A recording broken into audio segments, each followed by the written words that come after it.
Israel पर बड़ा हमला होने वाला है। सही सुना आपने, इसराइल पर बड़ा हमला होने वाला है। वो इसराइल जो इस वक्त दुनिया को धमका रहा है, वो इसराइल जो फिलिस्तीन और गजा पर जुल्म बर्बरियत की इंतहा कर रहा है, उस इसराइल पर बड़ा हमला होने वाला है।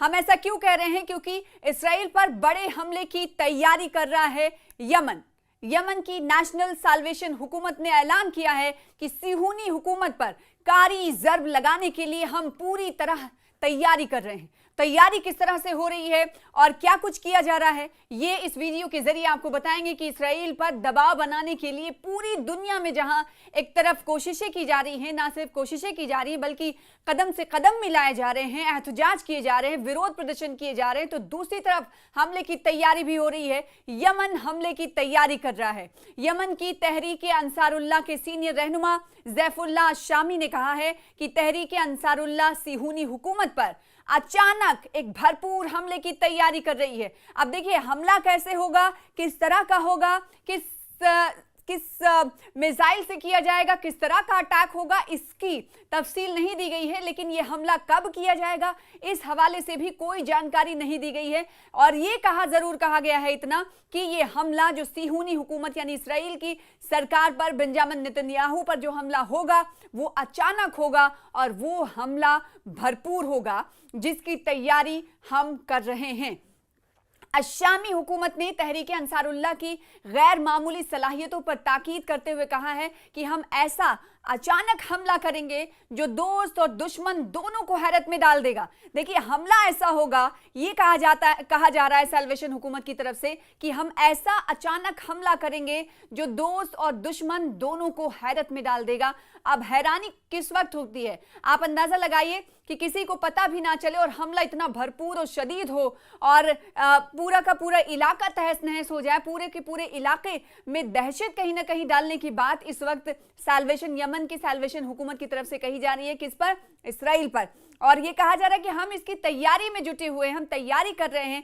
कब और कैसे हमला होगा ये तो नहीं, लेकिन जो हमला हम करेंगे वो भरपूर हमला होगा ताकि ना दोस्त को पता चल पाए और ना दुश्मन को पता चल पाए। और जब ये हमला किया जाएगा तो दोस्त और दुश्मन दोनों को हम हैरत में डाल देंगे। साथ ही उन्होंने सना की नई टेक्निक और जदीद तरीन पेशरफ्त की जानिब भी इशारा किया और कहा कि हमारे फौजी ज़खायर में भरपूर सलाहियत और गुंजाइश है।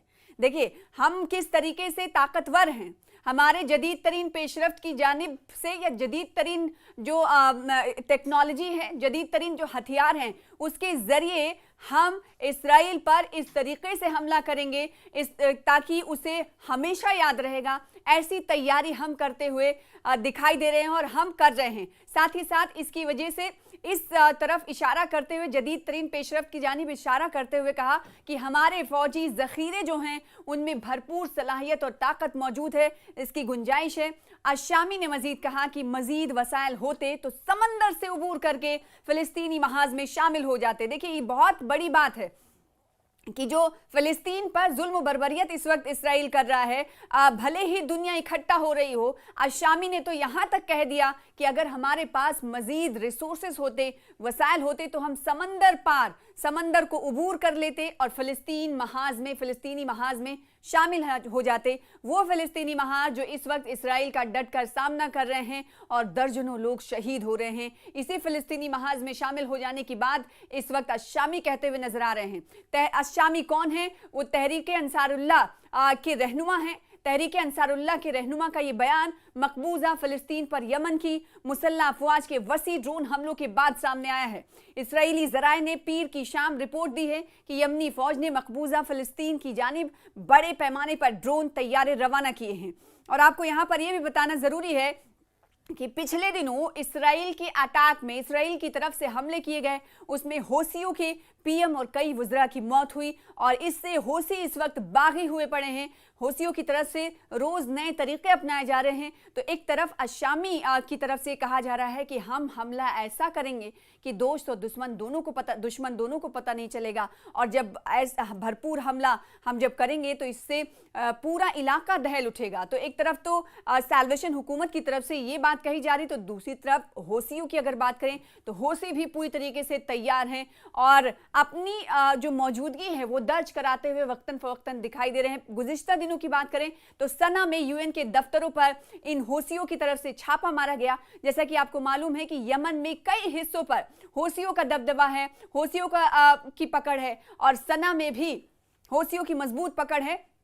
सना में हौसियों ने उन तमाम अमवात का बदला लेने की ठान ली है, इसीलिए अब पूरी दुनिया में उनकी मौजूदगी दर्ज हो, पूरी दुनिया में उनकी नाराजगी पता चल पाए, पूरी दुनिया के लोगों तक उनका पैगाम जाए कि इस वक्त हौसी क्या कुछ कर रहे हैं और क्या कुछ करना चाहते हैं।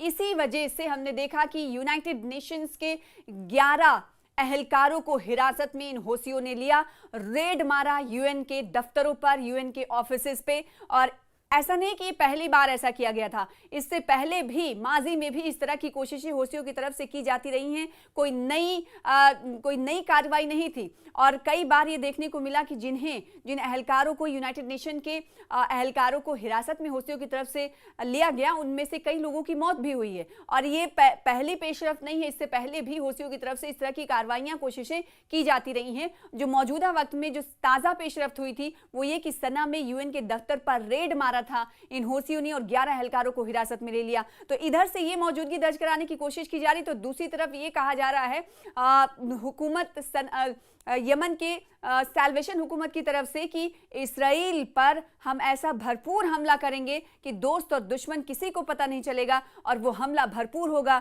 जिससे सभी हैरान हो जाएंगे कि हमने हमला सिहूनी हुकूमत को ताकतवर और भरपूर हमले से हम हैरान और परेशान कर देंगे। ये कहना है यमन के सैल्वेशन हुकूमत का और इस तहरीक से जुड़े मेंबर्स का ये कहना है कि हमें अपनी फ़ौज पर फ़ख्र है, हमारे फ़ौज की ताकत बहुत बड़ी है, बहुत मजबूत है। लिहाजा अगर मौजूदा वक्त में उन्होंने कहा कि हमारे पास अगर और ज़्यादा रिसोर्सेज होते तो फ़िलिस्तीनी महाज में भी हम शामिल हो जाते। इस बयान से अंदाज़ा लगाया जा सकता है कि इस वक्त इसराइल को घेरने की कोशिश या इसराइल पर ताकत का इस्तेमाल करने की कोशिश किस तरह से हो रही है और किन किन ममालिक तरफ से हो रही है, किन किन सरकारों की तरफ से हो रही है। चाहे इक्तिसादी की बात करें, इक्तिसादी दबाव की बात करें, सियासी दबाव की बात करें या ताकत का इस्तेमाल की बात करें, इस वक्त इसराइल को घेरने की कोशिश लगातार जारी है। तो इसराइल को हर तरफ से घेरने की कोशिश इधर की जा रही है। मौजूदा वक्त में अगर देखें तो ये कहा जा सकता है कि लामबंद किया जा रहा है इसराइल को यूरोपीय यूनियन की तरफ से। सितंबर में आपको मालूम है कि झटका मिलने वाला है। यूरोपीय यूनियन के कई सारे ममालिक, आपको पता है कि 27 ममालिक इस यूरोपीय यूनियन के मेंबर्स हैं। इनमें से कई ममालिक ने 2 नेशन थ्योरी को बढ़ावा देने की बात कही है और फ़लस्तीन को एक स्टेट के तौर पर तस्लीम करने की बात कही है। तो दूसरी तरफ हमने ये देखा कि इक़्तिसादी तौर पर इसराइल को कैसे पीछे छोड़ा जाए और उसे किस तरीके से कमज़ोर किया जाए, इसकी भी हिकमत अमली वक्तन फ़वक्तन मुरतब की जाती रही है। और तीसरी तरफ हम देखें कि सियासी दबाव कैसे किया जाना है इसराइल पर, इसको लेकर भी कोशिशें होती रही हैं। और कई पिछले दिनों ये देखा गया कि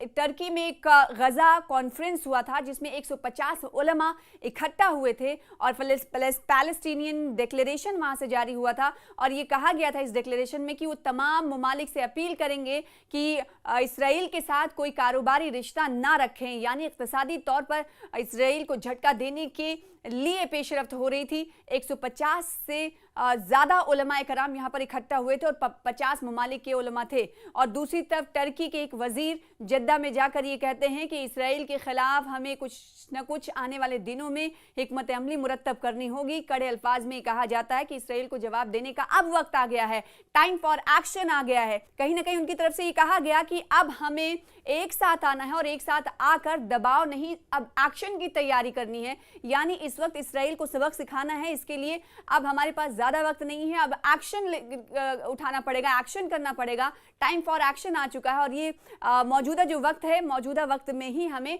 इसराइल को सबक सिखाने के लिए कुछ ना कुछ करने की ज़रूरत है। तो चारों तरफ से आपको बताएं कि इसराइल को घेरने की कोशिश लगातार हो रही है।